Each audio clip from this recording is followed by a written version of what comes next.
Going. I know we'll have a couple of stragglers come in, but first of all, thank you all for joining. We've got a small group, so feel free to unmute yourself and ask a question at any time.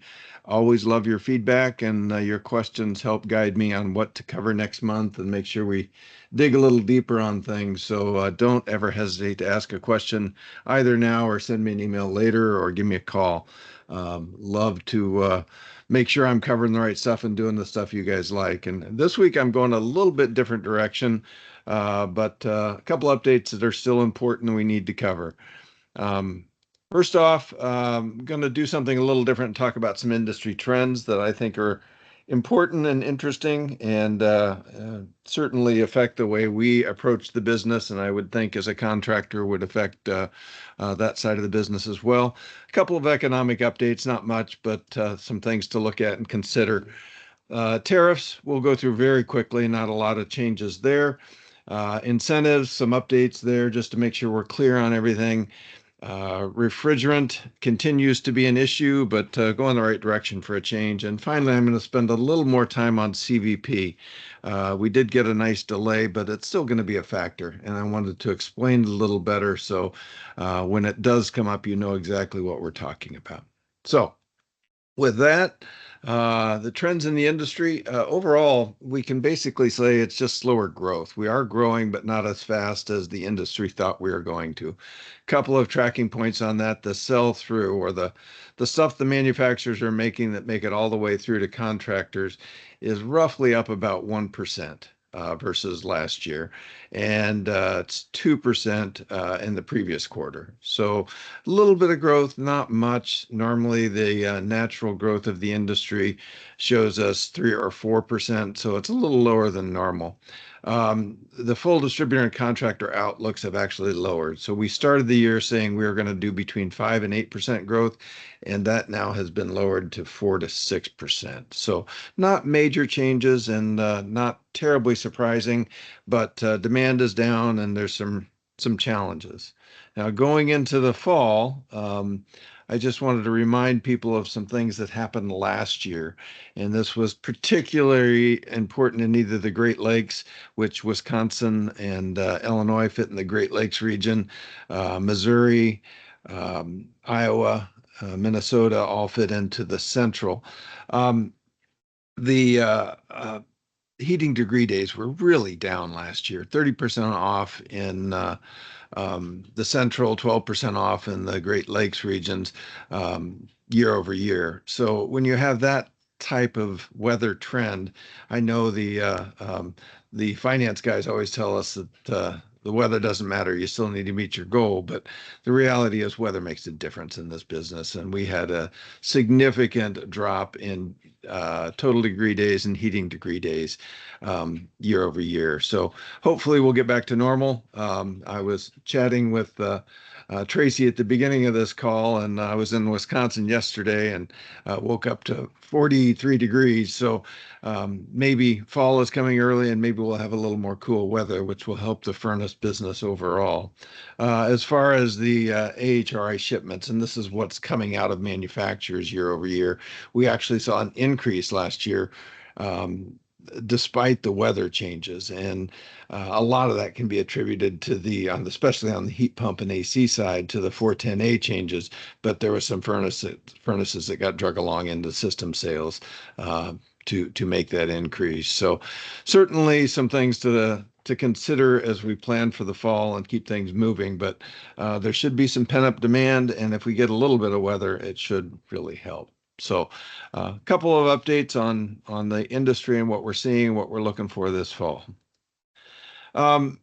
This slide is identical other than that last bullet. Second quarter growth was good. Unemployment was concerning, and inflation and interest rates are certainly still something we're watching. But the unemployment numbers that came out yesterday are concerning. We had underreported by about 900,000 fewer jobs. Sorry, I missed a zero there. And that takes us to a 4.3% in unemployment rate, which is the highest we've seen since 2017. So not the end of the world, but it's a trend that's concerning and certainly one that we'll be watching and will probably affect the interest rates. With jobs report like that, I think the Fed will probably drop, which will help us see some more demand in our industry, especially on the commercial side, but also on residential. So we'll keep a close eye on it, keep updating as we go. But that one is one that should be concerning. But if you're having a hard time finding people, that maybe that will help. One thing I look at is the unemployment rate nationally versus the unemployment rate locally. And the unemployment rate for the Midwest is exactly 4.3%. So we're right in the middle of it. There's some states that are better and worse, but overall, we're pretty close to that rate. So um, should should continue to watch it, and it does affect the demand side of our business a lot. With the economy, where things are, and with tariffs, so forth and so on. Balance your. These are the strategies to consider as a contractor. Balance your work mix. Make sure you're looking at service and installs and full new construction to keep things even, because it's going to be interesting to see where the work comes from over the next 12 months. Make sure you're working with manufacturers and distributors who keep you in product. Um, Keep your eye on financing, as far as consumer financing, because there's a lot less cash in the bank for most homeowners these days, and we need options for them to take advantage of new systems. Um, Always emphasize energy savings and modernizing homes, because energy prices aren't going down. And then keep joining us here on this call to track the economic signals so you know what the changes are and you can be sensitive to how homeowners are responding to those. So, as far as the tariff landscape, these slides haven't changed much. I'm not going to go through them in detail. It is still a trade war going on, trying to um, maintain the balance of trade and the balance of um, things moving in and out of this country. So I don't know that that's going to change anytime soon. We just need to keep our eye on it and watch for major changes.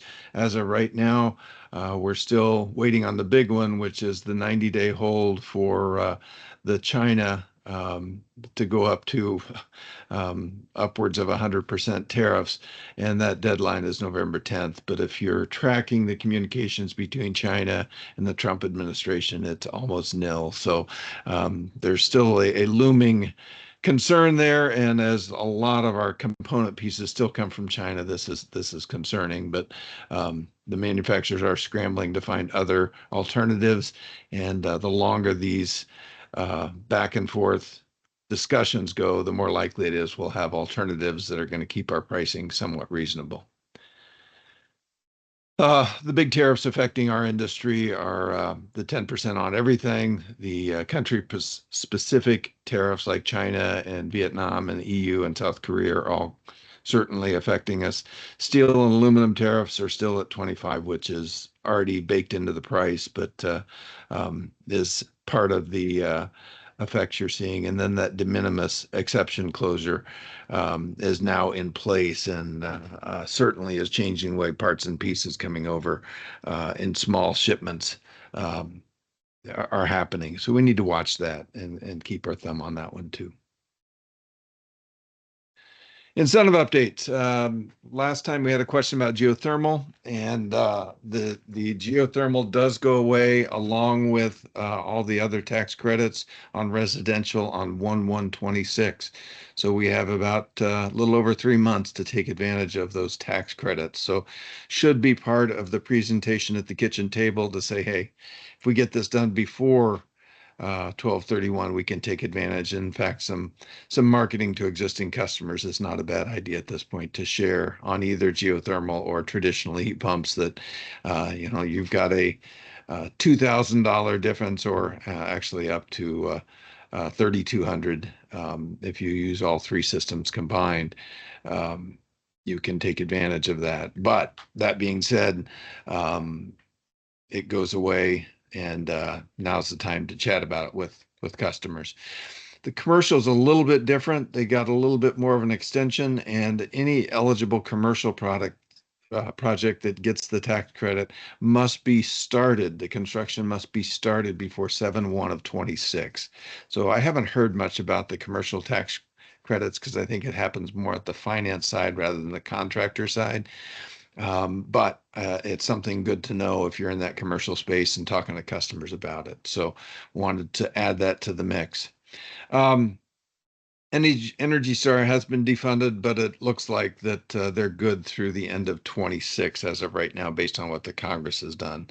And then CE is still at risk of being removed, but I haven't heard any more and not seeing a whole lot of conversation about that at this point. So did want to bring up to date on the IRA rebate. My resource was incorrect on this, and I wanted to apologize for giving you bad information last month. The Wisconsin team, my resource says that Wisconsin still does not have the HERE rebate available, and I was corrected, and I apologize.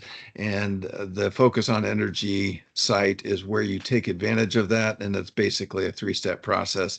And I would never begin to suggest that it's that simple. However, the homeowners need to qualify their income. They need to choose a registered contractor, which is a process in and of itself, and then get the equipment installed and get their money back. So it's up to $14,000 total. 8,000 of that can be on the heat pump part of the sale. And that 8,000 is depending on your income level, whether you're eligible or not, and how much of it applies as far as a percentage. Either you're getting that 8,000 as a 50/50, or you can get it as 100%. But when you look at the qualifications, 100% won't get you much in the way of a new heat pump. So it's still going to be a partial payment, but there are still other rebates available. So as far as Iowa, Missouri, Illinois, all three states are still in a hold mode. I've not seen any progress. I went to all three websites, and all of them still say that it's coming soon, but they've been saying that for almost 7, 8 months now. So I don't know why it's on a hold. I don't know what's taking so long, but the advantage Wisconsin did have is Focus on Energy's been around for a while, and they just applied these dollars to the programs they had in place. Not quite as difficult as I think Illinois, Missouri, and Iowa are what they're facing. So more to come. I'll keep tracking it, but interesting stuff. And if we know some contractors in Wisconsin are having good luck with it and take advantage. The one thing Wisconsin's not doing that I wish they were is publishing how many funds are left, because the program is through 2032. However, these funds will only last a short time. It does not cover a lot of the population in terms of homes, and it will go fast. That's a lot of money, and contractors who are smart will take advantage early, because my guess is it will only last a year or two before those funds run out. IGAS versus EPA. This was the IGAS system was challenging EPA's power and their ability um, to write the AIM Act and reduce the amount of 410A available. The courts held up the EPA's power and agreed that this transition plan was reasonable and should continue as is. So it's certainly good news for us as an industry, because it should stabilize the refrigerant trade and not create another bump in the road, which we have had more than our fair share. So that should make things a little simpler. It really hadn't affected us much. The big reason for the IGAS court case was some of the turbulence during COVID, and the court stated that that was an unexpected event that the Congress and EPA could not have understood. So they found in favor of the EPA. So that should create some stability and not going to create another bump in the road for us. As far as the R54B shortage, I think we're past the problem there. The secondary markets are opening up, so other manufacturers are making 454B at a much larger pace now. Price is starting to show some relief, and availability is getting much better. And I know you're all saying, well, just in time for the end of summer. Great. Thanks a lot, Andy. But we're still going to need the product. We're still going to need 454B available for the fall and going into next season. So knowing that we have a steady supply of this product going into next year, and it should be more reasonable in price, is a huge, huge piece of the puzzle for us to go forward smoothly. I did want to remind you about the RDS calculator. Still an important tool. We're to the point where most of the 410A product is gone, so most all contractors should have installed a 454B by now. I'm sure there's some out there who haven't.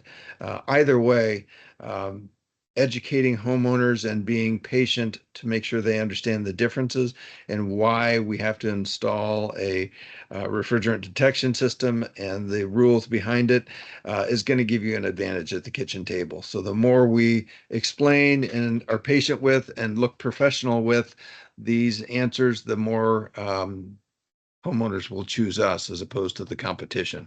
So this is a good tool to help do that. It gets a very simple report quickly that you can add to your bids and be effective.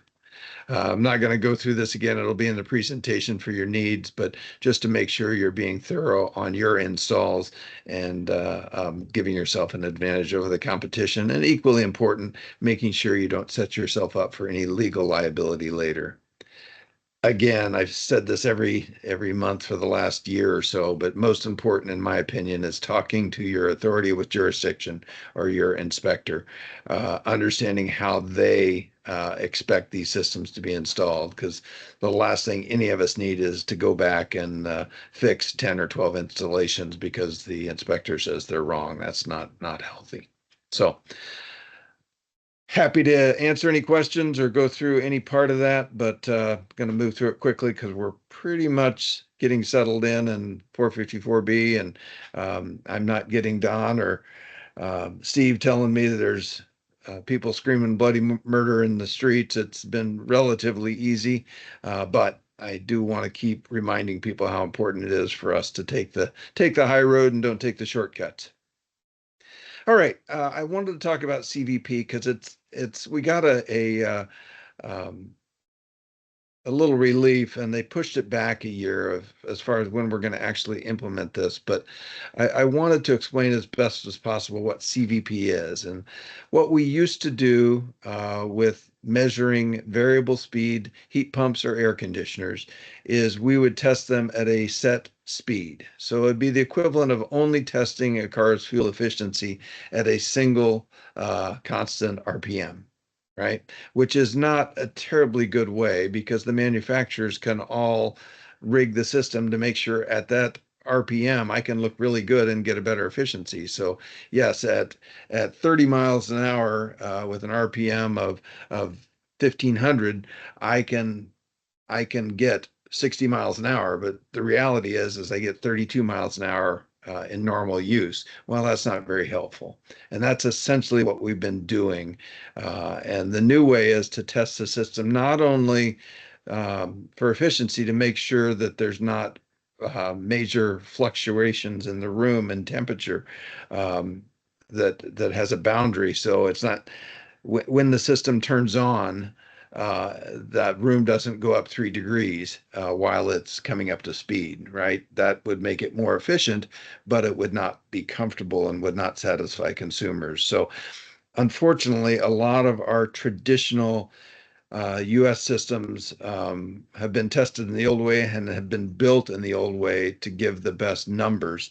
And it's going to be a major change to get it to go to this new way. So, why it really matters is there's going to be major changes to meet comfort and efficiency needs.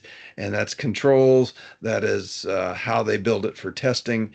And if not given the time to do it right, US manufacturers on especially ducted systems have a lot of work to do. And so what we as distributors and contractors are going to see is just a change in product mix. and a change in the way these are controlled. So they need to be smarter systems. As a rule, the variable speed ductless systems being built today are pretty well ready to handle this. They've been much more integrated into the inverter technology and variable speed technology, so they're a little bit more ready for it. We've got some work to do on the ducted system side, but with the big rebates going away and far as tax credits, we'll see what the utilities do with their rebates, but that will decrease demand of those variable speed systems. So we'll see how it all shifts out. But I fully intend to keep very close tabs on this in terms of Bosch and the ducted systems with the old JCI manufacturers.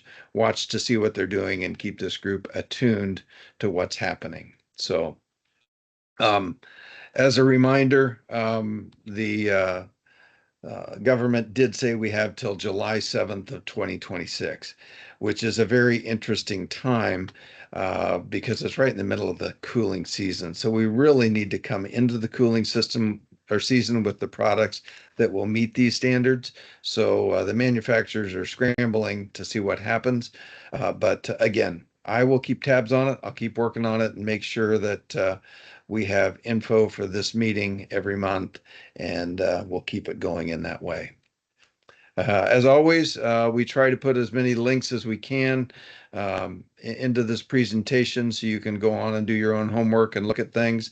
Um, but um, the 454B white paper, EPA data hub, building code map, IRA toolkit are all things that I draw from pretty much every month. I look at it one way or another, and then I'm digging through a bunch of other things. But um, the only other thing I had for today was just next meeting. We'll do this again October 15th, and always enjoy talking with you all and telling you what we know. And again, any feedback, any questions, I'm happy to help out. Anybody have any questions today?